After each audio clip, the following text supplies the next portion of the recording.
Today we're going to be looking at our built-in dash cam, also known as our drive recorder.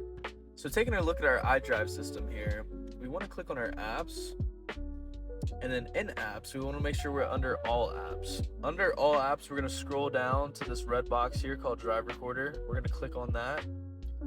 Under the settings, we're going to go here, and then at the top, we want to hit allow recording. So it's already checked off.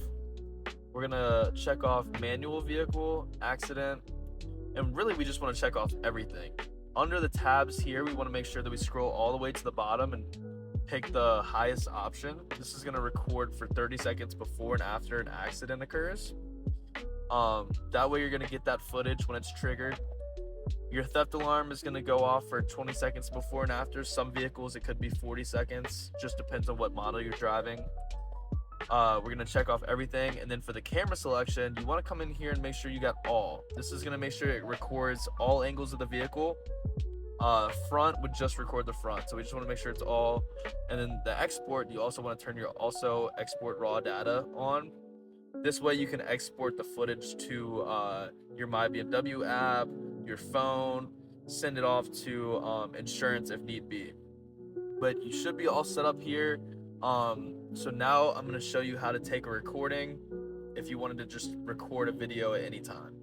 So if we take a look at our center console, this is your parking cameras / sensor button. If we press it once, it's going to pull up our parking cameras as well as our sensors. Now I'm going to turn it off, but if we hold that button, you look on the screen, it's going to say recording in progress. That means that we're starting to take a video. Some models will let you stop the recording, so we're going to go ahead and do that. Some models just make you wait the full 40 seconds or full minute. We're going to show recording. And now, if you click here, we're going to take a look at what footage. So this is 30 seconds ago.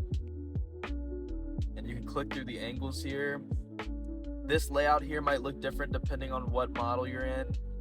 Sometimes there's 4 different camera angles, kind of like in a star. But it all does the same thing. This is a really cool feature to have, and one of those things where rather be safe than sorry and have this footage to send it off to who you need to send it to.